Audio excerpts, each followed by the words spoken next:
I'm your host, Jessica Shockley, and this is the Bold Foundations Podcast. The information shared in this podcast, Bold Foundations, is for informational and inspirational purposes only.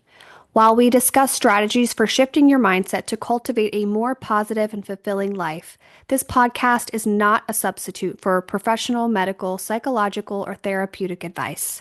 If you have specific mental health concerns or medical conditions, we encourage you to seek guidance from a qualified healthcare professional. Everyone's journey is unique, and professional support can provide personalized assistance tailored to your needs. By listening to this podcast, you acknowledge that myself, the host, and any guests on future or past episodes are sharing personal insights and general information, not medical or psychological advice. Always prioritize your well-being and consult a professional when necessary. Ouch! Don't let your insurance company add to the pain in your neck. It's time to lawyer up with Shockley Polino Personal Injury Attorneys. Store 727-498-8771 in your phone now. That's 727-498-8771. Offices St. Petersburg, Clearwater. On this episode of the Bold Foundations podcast, Boldly Prioritizing Peace, Yashira's story. Yashira joins me to share her story from childhood to adulthood. Confidence and the knowing that she was made for more was instilled into her as a child from supportive and loving parents. She has spent her life going after all of her dreams. But when is wanting it all become too much? Hear how Yashira suffered from burnout and how she prioritized her peace in order to still meet her goals but maintain her mental health. All right, so I am here today with Yashira. Hi, Yashira. Hi, Jess. How are you? I'm great, and you? Good. So excited to So, be here with you. yes, I'm so excited to have you. We were just sharing on a pre-interview call that the podcast, it's off to a good start. We've got some good guests coming up, and I'm so excited for you to be willing to share your story with everyone. And I think that a lot of people will really resonate and connect with you. So before we get started, if you could just share a little bit about yourself, who you are, and what life is like for you today. Well, thank you. Like I said before, I'm so excited to be here. You're doing such amazing things, and I mean, you're such an amazing person, and just to be in your space is an honor. And so Thank I you. was so grateful that you would ask me to share my story. I think the difficult part is like there's so much, like everybody's stories there's like so many different chapters, right? So I'm excited to see where this conversation goes and which chapter or chapters of my story will be helpful to so many women. So I am, you said Yashira. I am, what's that new, there's a new term that I forget off the top of my head, but I'm a stay-at-home mom, but I'm an entrepreneur as well. Momature. Is that what they call Momature. it? I'm a wife. I am a follower of Jesus. I'm a daughter. I'm a friend. I'm an overachiever. And I also like to sit on my couch and watch Bravo all day.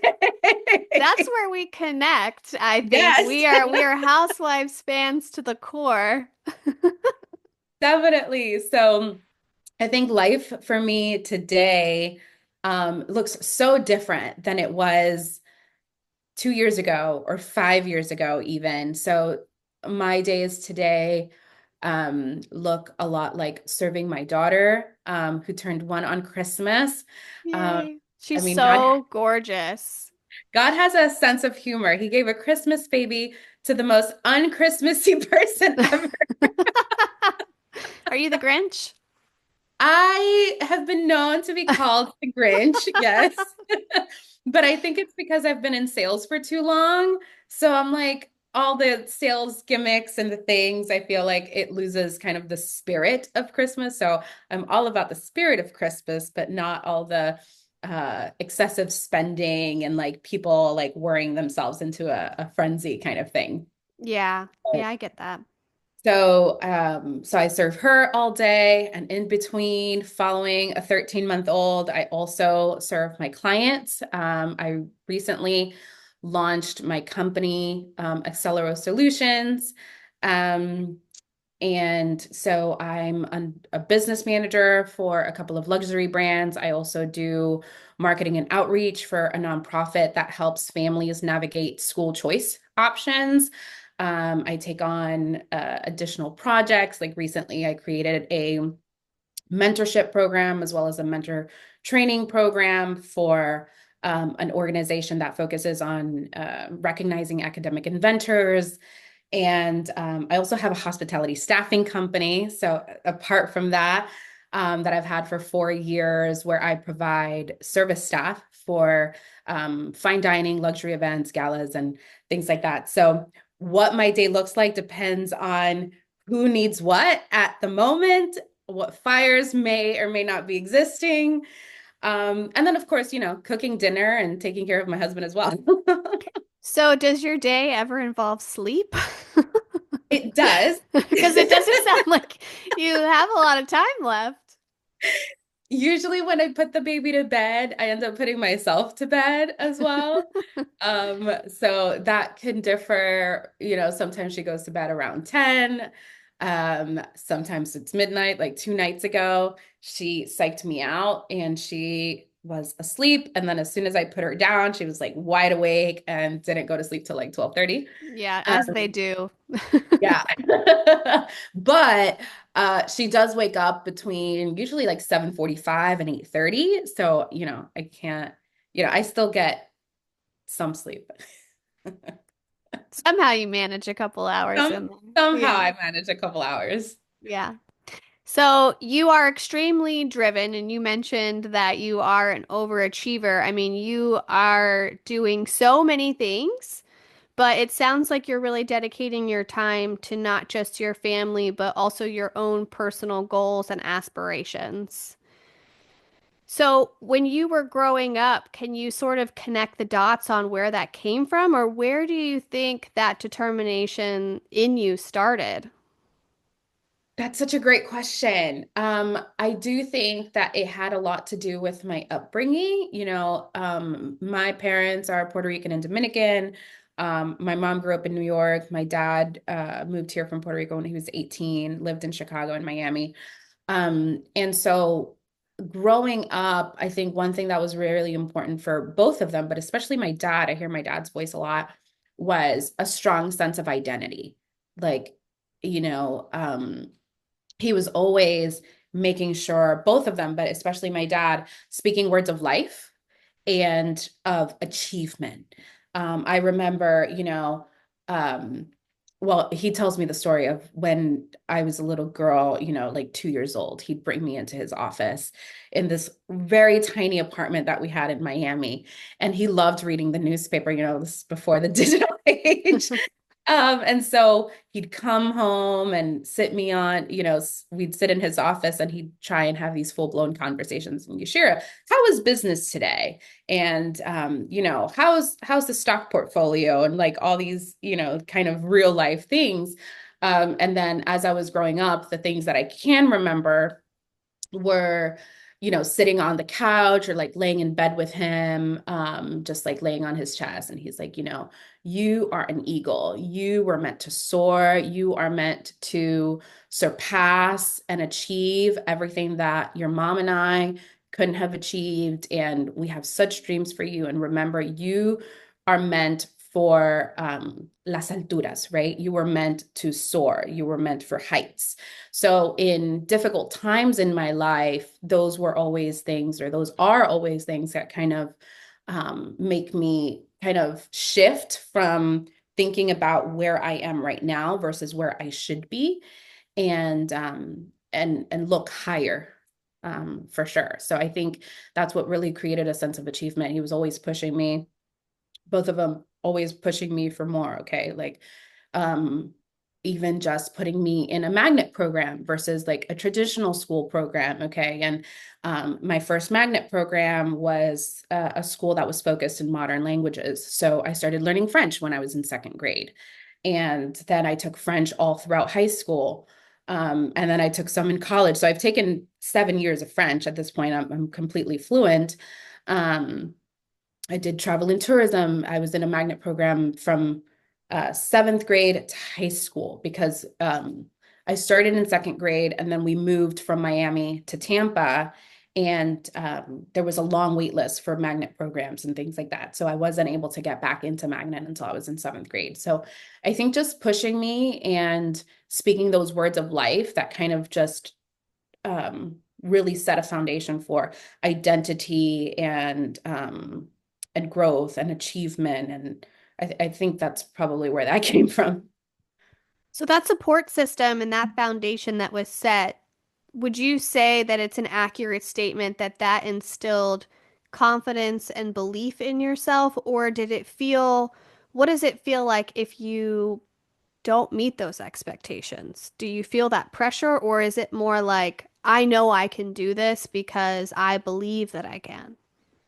I think it's a little bit of both. It really depends on what the scenario is. I think, when something new happens, I can have that like kind of freak out, like, oh my gosh, can I really do this? And then I'm like, yes, I can. Or it's opposite, right? Like if I apply for a job and I'm like, oh, I can totally do this. And then I'm in the job and I'm like, oh my God, what was I thinking? So it's definitely both, sometimes at the same time, sometimes one before the other. But I think it definitely instilled in me a sense of confidence and more so that I can do things and I can do everything through Christ. Like everything, especially every job that I've had, I believe every job is a mission. Everything is a mission. So, what is the purpose for which God put me here? Like, there's a time and a place for everything. There's a beginning and an end. So, sometimes you might not know what the purpose is until after you've left. Sometimes the purpose is for yourself. Sometimes the purpose is for others. Sometimes there have been jobs that I think were meant to stretch me and pull me and really like broaden my horizons. But in exchange for that, it was me being a light in someone's life in perhaps a very dark period of their life.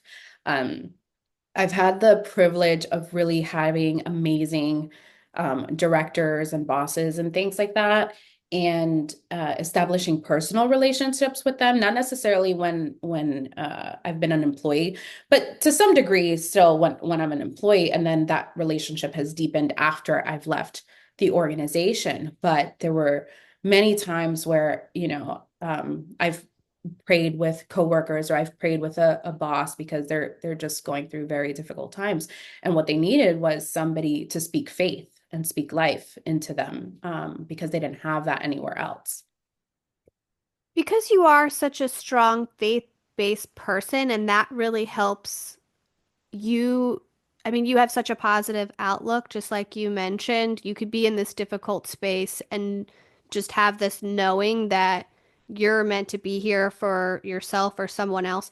How do you navigate being in a space with someone where you believe that God has you there for them, but they're not necessarily of faith? Um, most of the time, most of the time I've had those experiences, right? Like I've had where I'm the only person of faith in the office. I think knowing there was a concept that I learned many, many years ago about Jesus in the marketplace. And it was based on, I think, a painting that I saw.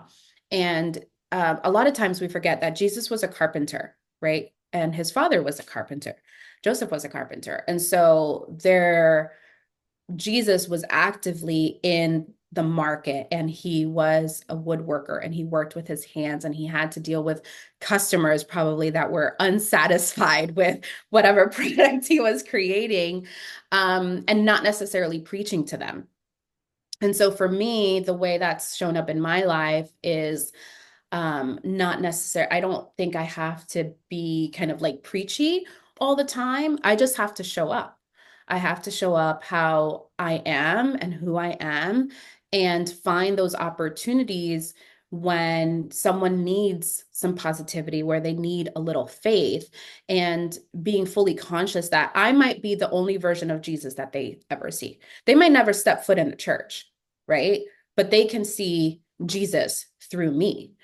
And so it's not about invading, it's not about being like aggressive with it. It's about just being who I am in this space. And if there's an opportunity to share hope, to share faith, to share joy, and remind someone that they were beautifully and wonderfully made, that they are made in the image of Christ, that they are loved by their creator, then taking that opportunity to do that.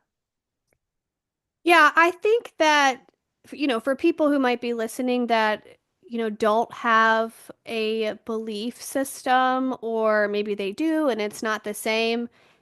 I truly believe that a lot of us are saying the same thing, no matter what. If maybe you don't have a faith in God, but you believe that everything happens for a reason, Mhm. or, we're connected on some level. And I just really love you sharing how you can have this knowing of being in a space that maybe doesn't feel great, but you know that there's a purpose. And I think it's also a really beautiful thing to say the purpose may not even be for me, Mhm. to be for someone else. Yeah. And I think It's that takes definitely a really, outward thinking. yeah, I think it would be so amazing if a lot of people could take on that thought process. I mean, I think I would even need to remind myself that sometimes, because I think a lot of us are just in our own ego, in our mind, and we're wrapped up in ourselves a lot and how things are affecting us. But to remind yourself to think about others more often, the great things Mhm. that can kind of come from that. Yeah. I mean, I think we're constantly fed and kind of programmed to think about ourselves, right? Like social media, we're taking selfies. Like when you're taking a picture with a friend, are you really taking it because you want to take a picture of your friend, or you're taking it because I look cute and I am having fun with my friend and I do want to take this picture with my friend, but what's really the purpose behind this selfie? And so it takes intentionality. It takes I think, yeah, just that awareness of thinking about others before you think of yourself. And I'm not perfect. I very selfish. I think we all are. But I think when the push comes to shove and things are really hard, I think that's when when your roots and your foundation really shows. And so what is that foundation? Mm. Um, and if you have a strong foundation, then you can always, that's your default.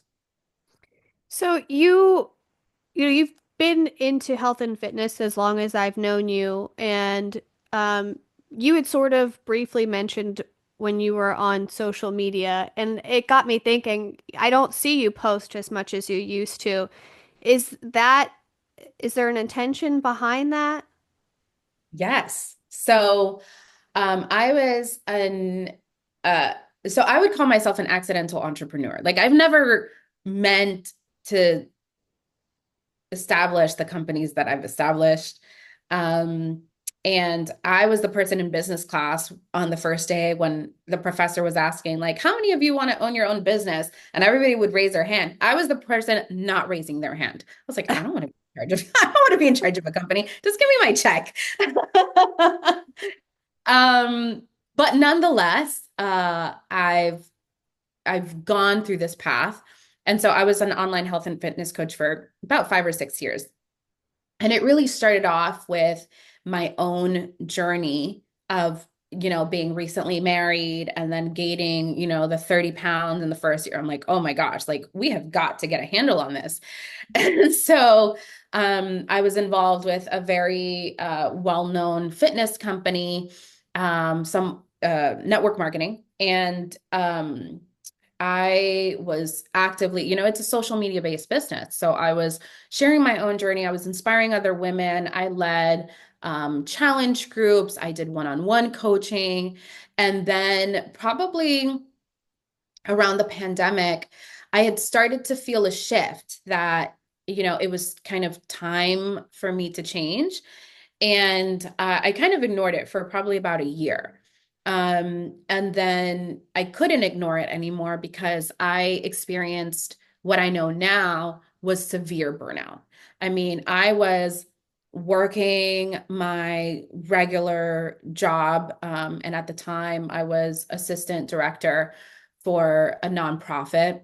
I was traveling. I was a health and fitness coach, so serving sometimes over 30 women at a time. And then I had started working events, luxury weddings and events all across the Bay Area. So I was working 6 or 7 days a week. I was nonstop. I was achieving. I was hitting every goal that I had. I was making money. I was happy. I had my husband. I had my house. Well, we were trying to buy a house. Um, and then everything just like crashed. Like I just didn't want to do it anymore. And I had noticed, thanks to Facebook, thanks to Mhm. Facebook memories, that every year for the past 3 years, I was posting almost the exact same things, like verbatim. And I was like, well, this is weird. Like I'd go to make a post and I'd happen to check my memories. And then I look at my draft and I was like, oh my God, what is happening? So, and it would always start in the fall. And then usually, let's say like October through December, I was like in this weird funk. And then January would come around and it was like, it's spring and it's a new year and let's get started. And so I think it was 2021 or 2022. For the first time, it was January. It was the second or third week of January, and I had nothing. I was still in the funk. I still had this weird fog. I had no goals. I hadn't started working out yet. And so I went to therapy. And that helped me realize that I had been on this path from 2018 to 2019 of just like hyper achievement. And so I was burnt out and I needed to take a break. I ended up doing a fast at the beginning of January, and I decided to fast social media. So just take a social media break in January for it was meant to be 21 days. I ended up being off social for 5 months, Wow. and it was amazing. What did you do instead? What filled your time? um, I I think I read a lot of books. I started serving more like in my community. I started spending more time with my husband, um, that I wasn't doing because I was so involved in trying to serve so many other people, going out to dinner. I mean, so many things changed because it kind of taking the break off social media gave me that permission to not, and the clarity that it was time to shift from that business. So, do you Um, think that this constant go, go, go comes from before social media, something that's in you, or do you feel like social media is the reason why you feel or felt the pressure to do all those things? I don't think the root was social media. I think I was used to being go, go, go, and then adding a social media based business kind of added to that because it's not just about the posting, it's about at the end of the day, it's sales. So reaching out to prospective clients, speaking to people, following up, et cetera, et cetera. And and at that time, my goal for building that business was I wanted to have the option of staying home when I had a child. So that was the reason I was like, now is the time to build. When you don't have kids, you have a lot more flexibility. So let's just put the pedal to the metal and make as much money as possible, because I didn't know if I wanted to be a stay-at-home mom, but I've always been a believer in choice. I've always believed in the power of you having a choice. You shouldn't have to do something because you don't have any other options, I think. And that's not the space in which I wanted to be at when I had a child. So, so that was the goal. And I didn't know when we were going to have a baby. Every year we kind of said, "Oh, next year. Oh, next year." We had so many, we were married 8 years when we had my daughter, or our daughter. But so I was like, I'm really comfortable. Like, I don't think I want a baby right now. So the hyperachievement just came from, I think, subconscious, and the sense that I was reading a lot of, this might sound controversial, or I forget the word, but I was reading a lot of self-help books and personal development. And I can see now, when you step out of it, how a lot of those books, and being kind of in this culture where everybody's trying to build a business and blah, blah, blah, kind of, you get kind of swept up in this mentality of you can do it, you can have it all, especially as women, right? Like, we're fed that message. You can have it all at the same time. Just work, work, work, work, work till your bones are falling off and you don't realize you're exhausted. No, you don't need to take a break. Like, that's for the week. And you can sleep later.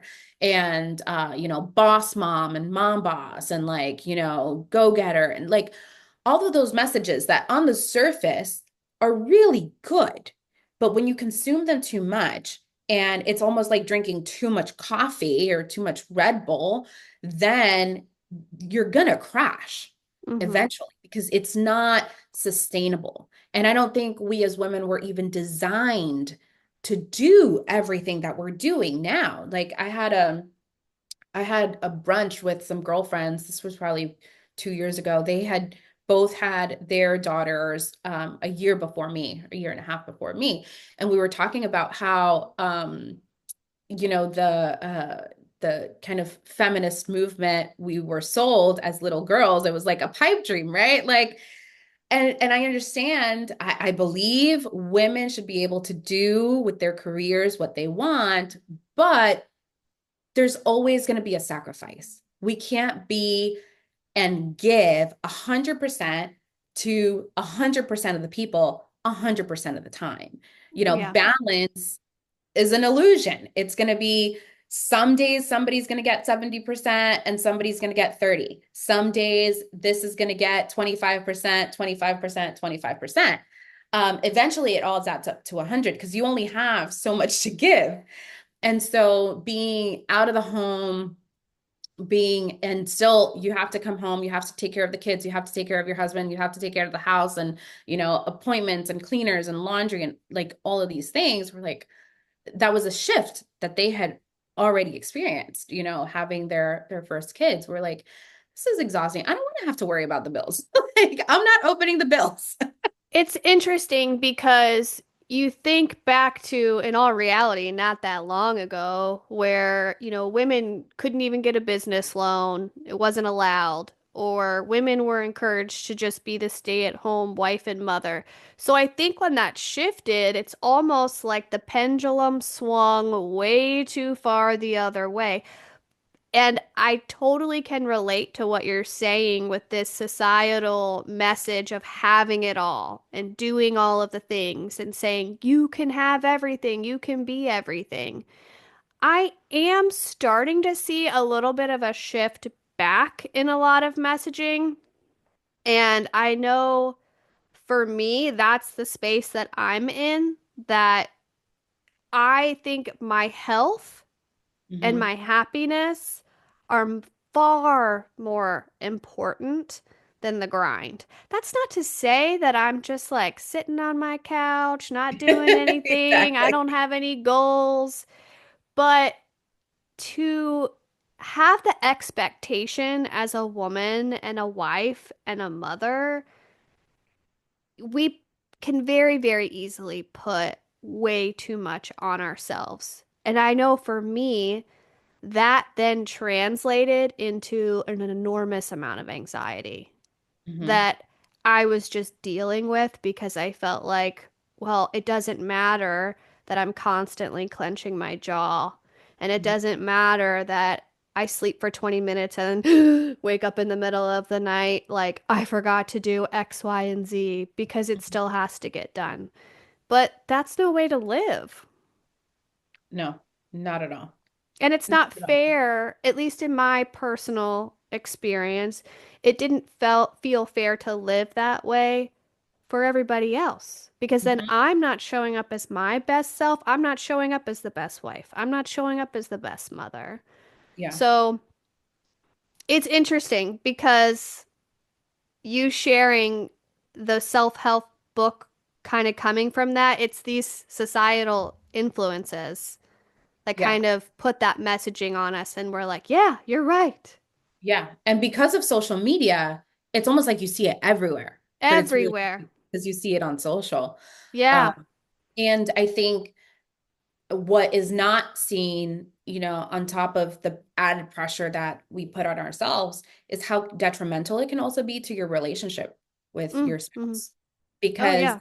if you're thinking and kind of receiving that constant message, oh, I can do it. I can do it. And, as it happens in relationships, it's what's it called? Teeter totter thing. Yeah. Seesaw. It's the seesaw. If you don't feel like your partner is doing enough and you're advancing and you're growing and you're doing all this thing and you're evolving and this person's not, then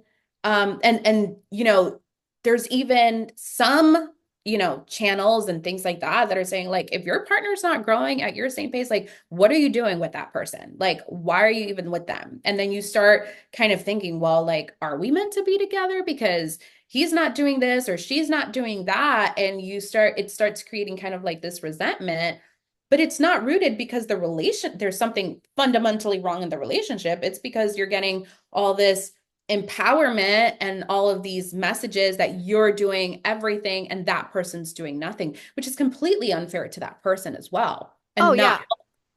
I mean, I could speak firsthand experience. When I was overdoing it for myself, I would feel the resentment towards my husband that, he has this successful job, but I felt like I was killing myself Mhm. to do all these things. And he's just this like Zen guy sitting on the couch floating through life.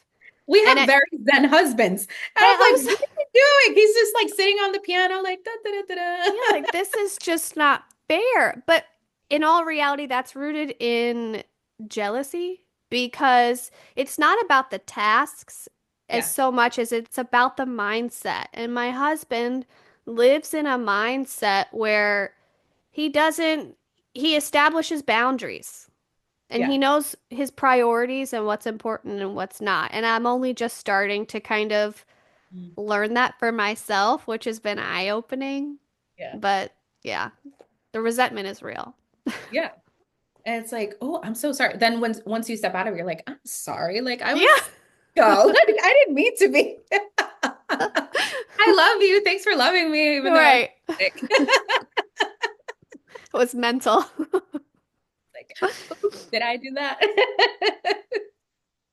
So when Yeah, taking you, the break from social yeah, helped just bring so much clarity in so clarity. many aspects of my life. Till this day, my relationship with social hasn't been the same since I did that. So I don't post as much. Um, consequently as well, not intentionally, but I did stop working out.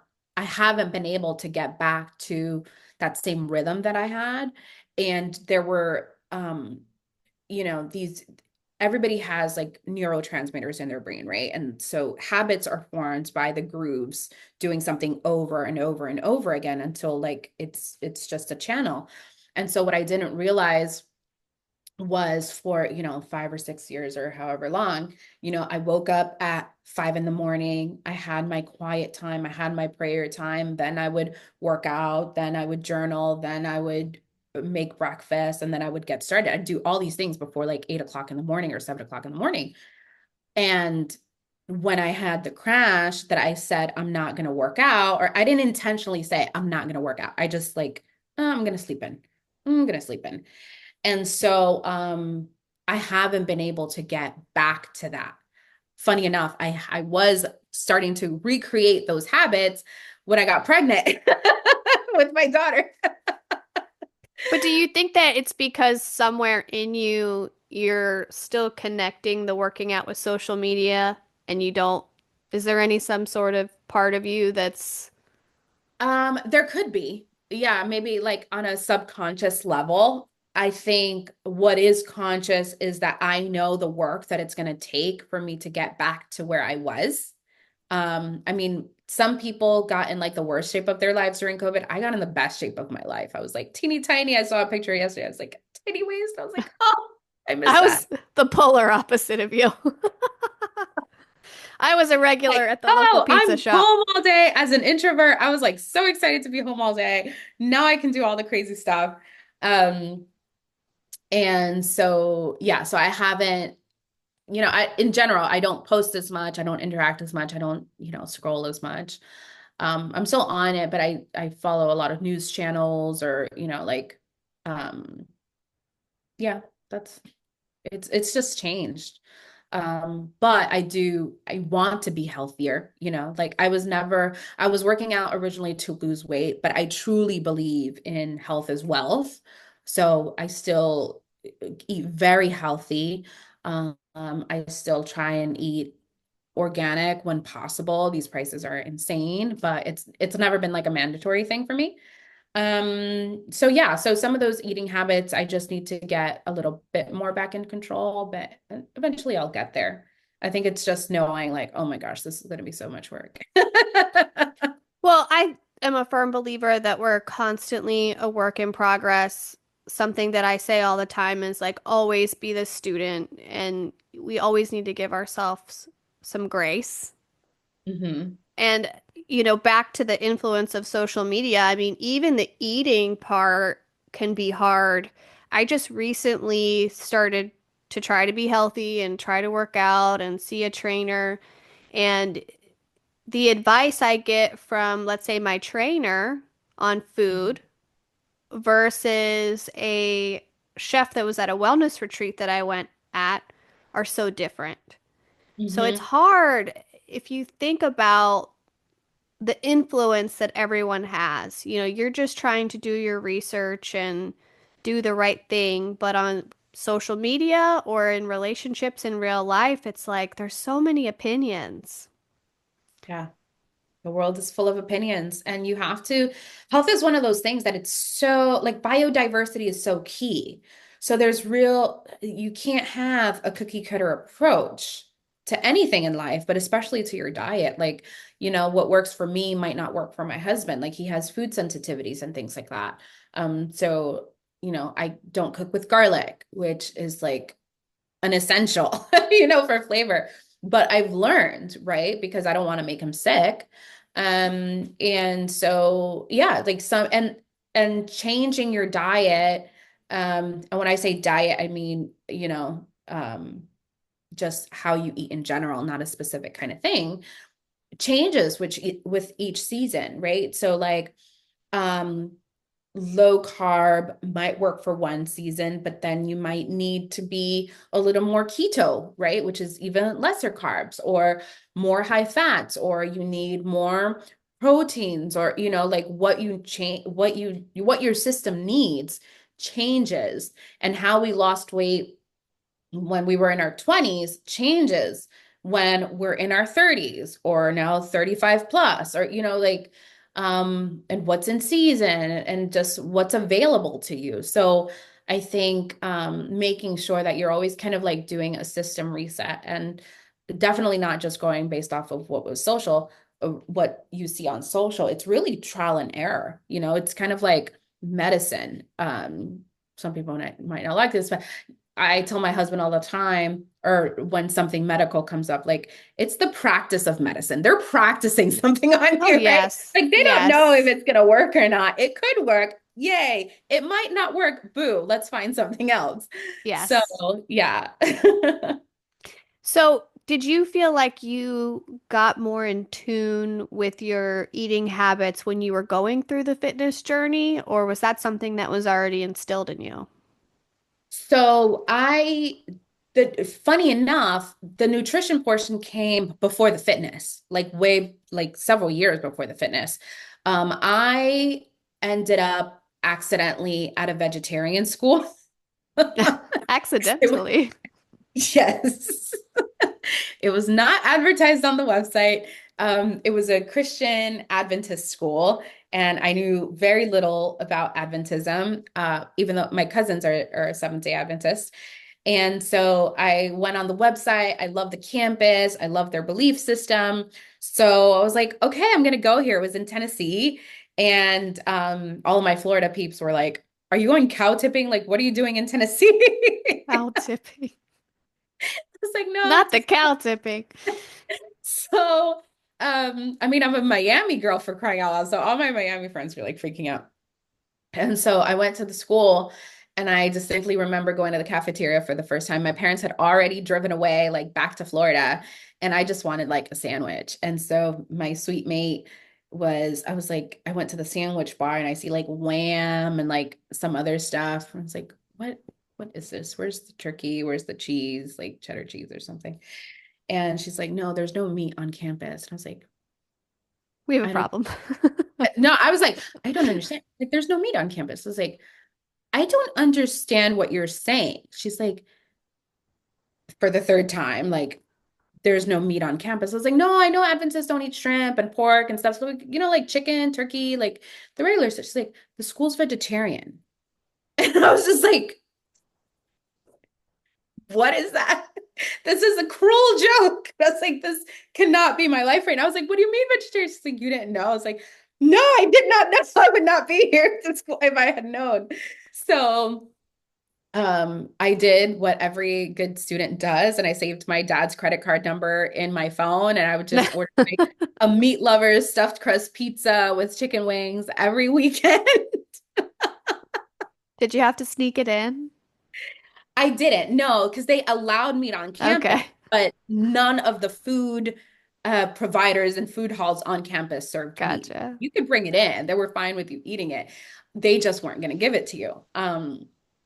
So after like this first semester and I came home and my grandmother like stuffed me with as much meat and food as possible. Like I came home and she like literally the first supper was like she cooked shrimp and she cooked pork chops and chicken and pork and like I was like I'm okay, thanks grandma. I really appreciate that.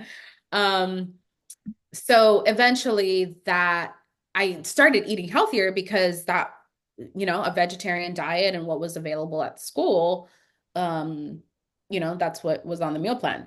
And then I would just like have meat on the weekends. And then after that first weekend home, I ended up getting super sick because it was crashed to my system having all this stuff.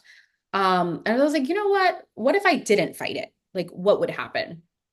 And so I ended up it was around the time that I did a different kind of fast, what's called the Daniel fast in the Bible, and it was basically a vegan diet. And I spent a lot of time in prayer and things like that. And it was so life-changing, the fast itself. And I got off of social. It was similar. This was probably like 2012. So I learned like the proper way to be a vegetarian or a vegan because at the time there weren't a lot of meat substitutes. There weren't a lot of plant-based products. It was like Morning Star. It was like, oh, and Boca Burgers. Like that was literally it. So I learned how to like eat good whole foods and really enjoy them. And so your palate ends up changing. My skin cleared up. I lost a ton of weight. I don't know how much because I was walking everywhere. Like the campus was all walking. I didn't have a car. I'm eating a vegetarian diet. It's Tennessee, so there's all these hills and stairs and up and down. It's just like this is miserable my first couple of weeks.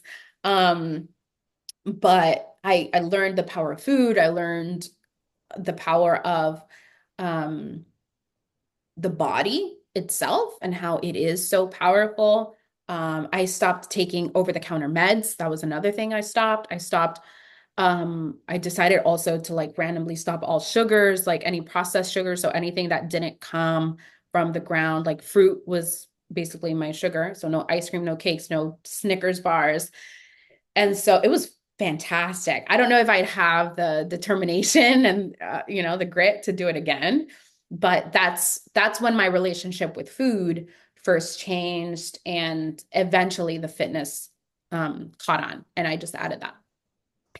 What's interesting about listening to you share some of these things is it seems that you always just have this faith to try something new and to learn something new. And you are constantly throwing yourselves in these situations, whether it be with health and fitness, your food, jobs, just life in general. You're just like, yeah, let's try it. Yeah. Where do you think that that comes from? I don't know. That's a great question You because seem it to want to drives. learn a lot Yeah, about. I love to learn. I love to experience new things. Sometimes it drives my parents crazy because they're like, what is Yashira into now? Like, what is happening?" That was the same experience, when I got pregnant with my daughter, and I had uh, a water birth. And so I told my mom I wasn't giving her birth in a hospital. And she's like, "What? What are you doing? You're crazy." But I just, the body is such a powerful and amazing thing, right? And so I truly believe that. And so that's what I did. But yes, I do love learning and experiencing new things, experiencing new cultures. And I think they probably also instilled that accidentally in me, that sense of curiosity. And because, they didn't say no a lot. Hmm. I was also, I don't know if I had that curiosity when I was a kid necessarily. Like I was always the good girl. If my mom said, "Don't touch this," okay. "Don't go there," okay. Like I never had a rebellious stage, which is sometimes rare as a pastor's kid. So both my parents are ministers. I grew up in the church. Um, some might say sheltered, but I wasn't like interested in exploring anything else. Like I was fine. So I think growing up into becoming an adult, I actually had to develop the no muscle, like saying no. But I knew there were some things in life that I always knew I wanted to do. So I knew that I didn't want to go from my father's home to my husband's home. That was thanks to my great grandmother. She was like, you need to study, you need to make your own money, you need to be able to be self-reliant. God forbid something happens in your relationship, like you need to be able to go on without a man. So I moved out on my own when I was 18 and I moved to Miami. And my parents allowed me to do that. Like they truly believed that they had done their jobs as parents and that they needed that I needed to experience the world on my own. And if they had done a good job, um, that everything would be fine. And I mean, they got a lot of calls from other ministers and other pastors who had daughters. And, my dad was like, "Why are you calling me about my daughter? Like, worry about your own. She is an adult. I believe that we have instilled in her a firm foundation of faith, and she's not gonna, they were like, "Oh, you're letting your single 18-year-old daughter move to Miami on her own? Are you crazy? She's going to go out partying. She's going to become an alcoholic. She's going to like Hmm. do all these things." And like it didn't happen. But they trusted that they had set a foundation in my life that, everything would be fine. So when I wanted to do new things, like they weren't the ones to say no. They might not agree with it. We might have several conversations about it, but they respected me enough and gave me enough space to that I could say, "I believe this is what God wants me to do. I believe this is my next step." Yeah, And I then mean, it seems that going back to what I mentioned before, the observation of you wanting to try all these new things, it's not that it doesn't seem that you want to willy-nilly. You have yeah, intention behind doing these things, and it feels, listening to your story, that it comes with the confidence that you had as a Mhm. child. But you did share that going after all of these things had put you in a place of burnout. Was that the only time you sort of felt an being overwhelmed by the amount of things that you were shooting for? Yeah, I think that was it because it was too much. It was too much for too long. You know, I doing the challenge groups, for example, they were all online, but I was still giving a lot of myself. And then I was giving 100% at my job, which was very external facing. You know, I had meetings all day. Um, I had to lead others. There was also a lot of drama at the time at that organization. But, and then then I'd work a 16-hour event day on a Saturday, Wow. for So, 300 people. how do you, with the aspirations that you have, with all the things that you are accomplishing and want to accomplish, what boundaries do you set for yourself now? Like, what did you learn from that burnout moment? I think what I learned, and I think you and I are in a similar kind of space and journey. What I learned was more than ever before, probably. Um, I don't do things that I don't want to do. I also pay hyper attention to what gives me peace versus what takes my peace. And is that for you just how it's affecting you mentally?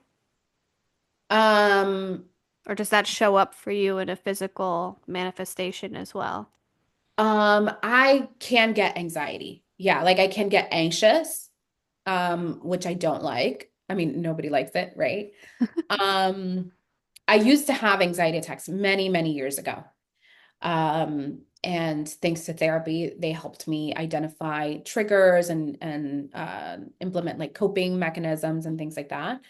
Um, but so for example, like a couple of months ago, I had a client and we were trying to figure out what the project was going to be. And then once we started working together, I realized that they were going to want a lot more than what I was comfortable giving. And did I want the money? Yes. But did I want the money more than my flexibility and my comfort? No.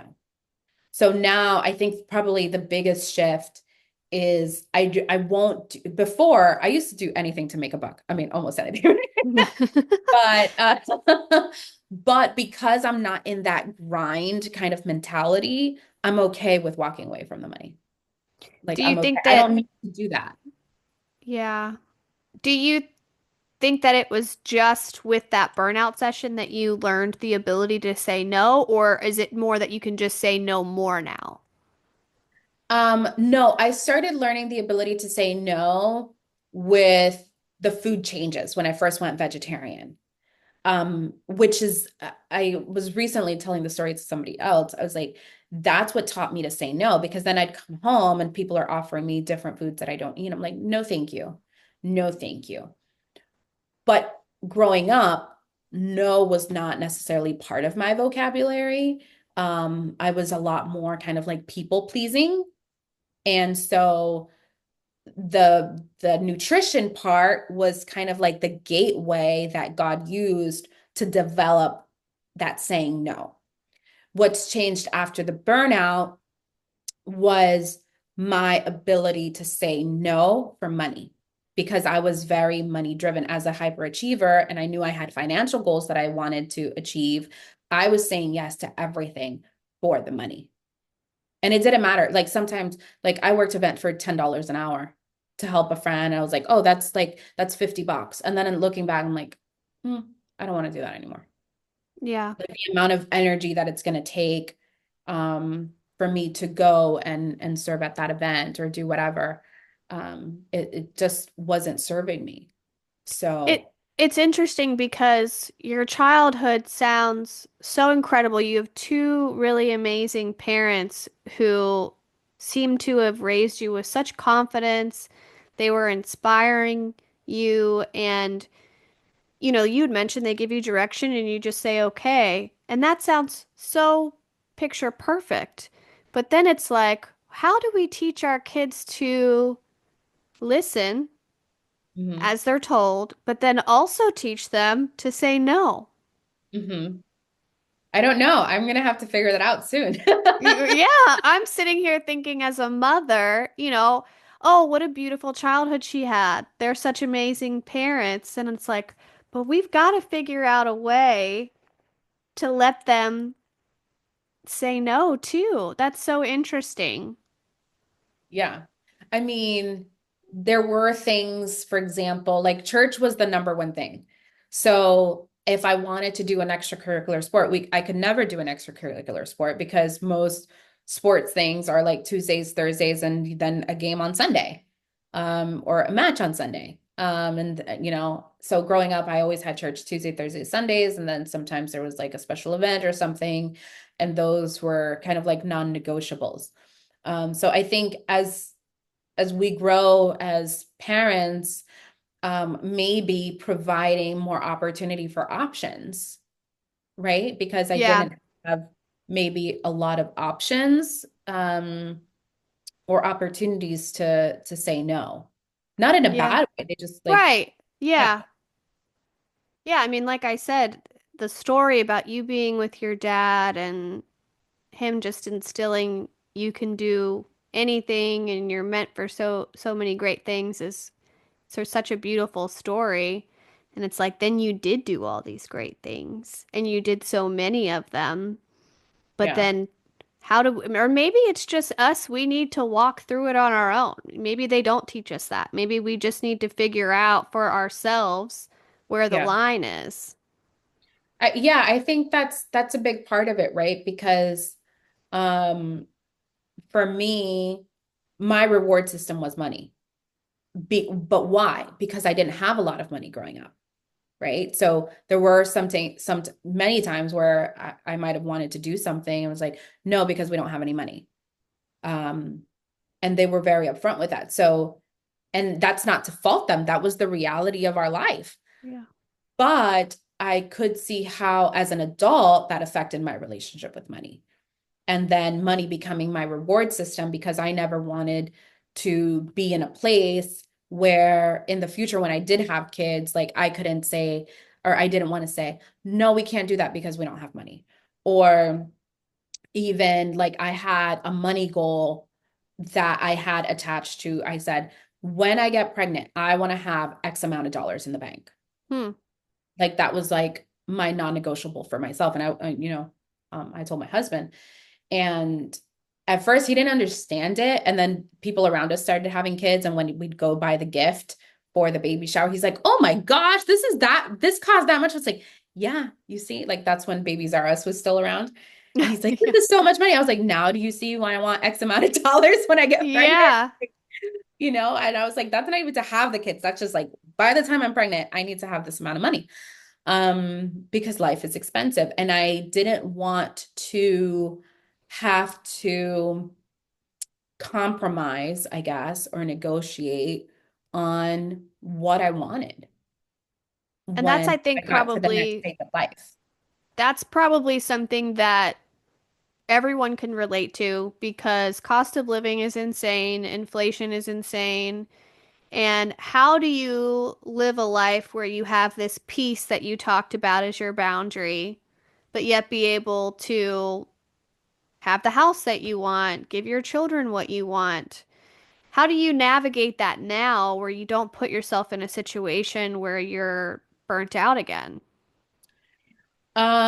So I think it's kind of twofold, right? So as a foundational thing, how I ended up starting my company, Accelero, I was laid off 10 days before my maternity leave ended, Oh which is my really, gosh. really fun. And before I went on maternity leave, I was already starting to feel that there was a shift happening. I was like, I think my time here is coming to an end. I didn't know how or when. I was like, it might be coming to an end, but I like these benefits and my salary is good and I get to travel. Around the world. So I was 12 weeks pregnant when I went to Singapore and Thailand, Wow. all this stuff. And nobody knew I was pregnant. Um, so when I got the news, I had a lot of mixed feelings. I was in shock. I was like, I just had a baby. Like, I need money. But at the same time, like, but at the same time, I had this overwhelming sense of peace because I know that God is my source, right? So, like that as a foundation, I always have peace.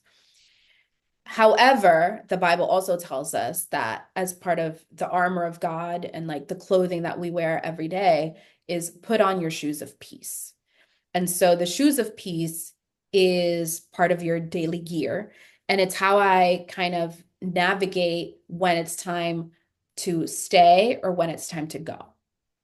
And so it has not failed that when I am starting to feel um anxious at a job situation, I'm like, okay, I start paying more attention. I'm like, oh, okay, I'm feeling anxious. Or weird stuff starts happening inevitably. And I give it time and I start praying. I'm like, okay. And I just pay attention. Like, okay, where are my shoes? I literally ask myself that question, where are my shoes? Am I wearing my shoes? And so when the peace goes and I give it enough time and prayer and meditation and just start paying more attention to how things are moving, then another opportunity will usually pop up at the right time. And I'm like, okay. And I pray on that opportunity before I make a decision. So I don't make decisions based off of emotions. That's like the worst thing you can do. Well, yeah, because that was my next question. I mean, how do you decide when something is just difficult right now and you have to push through, or it's Mhm. time to step away? Yeah, I think as a society, we've been getting a lot of messages to kind of like run at the instant sign of discomfort.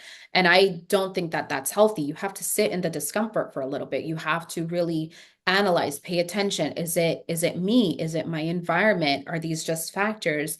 And then, if you're a person of faith like I am, then I really try and pay attention to what is God trying to do? What is God trying to teach me in this season? And so it never fails. Like people will start acting funny. I will start feeling anxious. I'm like, what is going on? Like things that never happen start happening. I start paying more attention and becoming more intentional because I mean, I'm not gonna sit here and pretend like I'm this spiritual being like all the time and I'm all the time thinking about Jesus. No. Like I would say like when I'm feeling anxious, that's a sign. I'm like, oh, wait, hold on. What do I need to be paying attention to? And so then when I realize, okay, it's time to make a move, I start actively looking for a new job or someone will approach me with a new job opportunity. With now, what happened was I I got the news and then I was like, I think this is it. I think this is God pushing me into my destiny and into really what he has for me. And because I knew that within the next 2 to 3 years, I wanted to be a full-time business owner. Like I knew that that was the path that I was already on. But he likes to speed things up sometimes.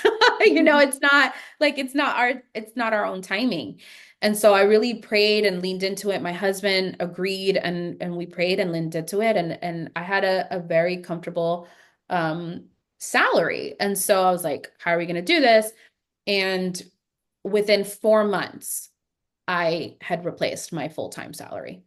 Um, Wow, yeah, it took that's me, amazing. yeah, it was amazing. I mean, I mean, I'm so most people grateful. who are self-employed do not expect to see a profit Yeah. until at least a year with some industries, Hmm. depending on what overhead you're taking on. Yeah. It's been such a gift. I would say, like, I immediately started working my network, started letting people know I was on the market. And so I got one contract probably within 2 weeks of my layoff. I was like, okay, like with this, I can pay my car or I can pay, part of the mortgage or, I knew what the money goal needed to be um, for us to sustain our current cost of living. And so that was my money goal. I wouldn't say I have anything extra right now, but I also haven't wanted to have anything extra because I'm very cautious of like, okay, can I handle it all? Because at the end of the day, I Right. want to give excellent service. Like I like giving my best to people. So if I don't feel like I'm going to have the bandwidth to give you what you need, I will turn down a project. Similar to how I was saying I did a little while ago. Um, and so, it's been almost a year. So that was last April. And it'll be a year in April since I've been on my own and I've been able to serve my daughter. I've been able to be here for every moment. I make my own schedule so I don't have to be at 8 a.m. meetings. If I don't have to be, I don't do meetings on Mondays and Fridays because like I hate meetings on Mondays and Fridays usually. So unless I want to, like I do what I want in that sense, and I still take care of the things. And I will say, I think the greatest gift has been that as much work as it is being a business owner and a stay-at-home mom at the same time, I still don't think that I'm working more than I was working Wow. at my corporate job. I would say not only is it so impressive that you were able to meet your financial goals that quickly, but for me, what's even more impressive is that you have established these boundaries and you will say no in order to keep the peace. Because for me, that's been a really difficult lesson to learn. I think that I would so quickly say yes without allowing myself the time to sit Mhm. there and think, will I be able to, like you said, give 100% into this? Or, would I be stretched too thin? And I think a lot of people can resonate with that. Yeah, it's stressful and it's not easy. I think, a good tool that I've learned is sometimes I'm better at writing than I am in like a face-to-face conversation because I feel a lot more pressure to say yes or give an answer. I think I'm not a people pleaser, but there's just like a little tiny bit of that. And so if it's in writing, for example, I'm like, oh, let me think about it, or like, let me see what my schedule or what my bandwidth looks like.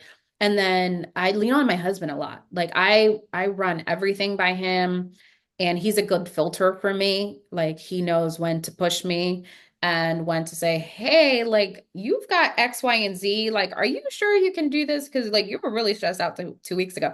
And making just those decisions, even though it's my company, but onboarding or offboarding clients are things that we make together because at the end of the day, it still affects our finances and it affects my mood and how stressed or unstressed I am.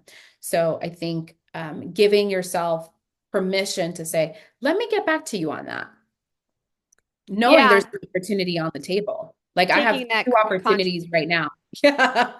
just like taking that conscious pause. Hmm. And something that some friends were saying the other day that I was giggling at is there's this saying, if it's not an F yes, it's an F no. Like if you can't say, yes, I'm all for this, then maybe it's not something you should be doing. Yeah, but there's a caveat to that I would say there's a caveat because it can be an F yeah because you actually want to do it, but do you have the bandwidth? Do you have the Yeah, resources? Do you have the true. support? Right? Mm-hmm. I'm like, oh, like there's opportunities that I've been approached. And I was like, oh, yeah, I could do that in my sleep if I had like unlimited uninterrupted time for like 8 hours. But I'm like, oh, I don't. Wait, so that means I need more babysitter time or I need somebody to come and clean the house, or like what's it gonna take for you to be able to actually act on that F yeah. But other things are absolutely, I think if anything, my biggest lesson, especially recently, has been like, what is an F no? Because um I'm like, oh no, like I don't want to be in that position. Like, if there's another organization that wants me to be more externally facing or something, I'm like, absolutely not, because that means that I'm going to have to be on calls. That means I need to do my hair, my makeup. I can't have the baby screaming in the background and like, chaos, or that's going to, you know, require that I am on, at like normal business hours right now. Like I work around the baby schedule. Yeah, mostly 8 to 5-ish kind of, but a lot of times no, like depending on her day. I might be working at 9 or 10 o'clock at night, and the clients that I have understand that and are okay with it because they care that I get results and that I get stuff done, not that it has to be done by 9 a.m. I have to send this report. So, um, So, as somebody who's lived a life of, you've put yourself out there, you've lived all these different experiences, you're so goal oriented, and you've had these opportunities with all of these different work experiences, what would you tell someone else listening who's very, very driven and they want all the things? What would be your message to them in order to avoid overextending, but yet still reach their goal? mm, oh my gosh, I feel like that's hard. Because when you're an overachiever, you might not necessarily be receptive to what's needed, right? I think move with intentionality, like pick and choose. You can have everything, but you can't have it all at the same time. Mm, And and I think that that's the message that we should be sending women more and more, because it's unrealistic to expect to have the perfect house, the perfect relationship, the perfect child, the perfect career, and achieve everything all at the same time. And give yourself flexibility with your goals, because just because you didn't achieve it in year one doesn't mean, and you get to it in year three, it doesn't make you any less successful.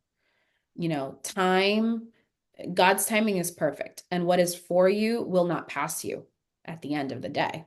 So, move with intentionality, have your goals, but have timelines. Yes, I mean, it's good to have deadlines, but be flexible.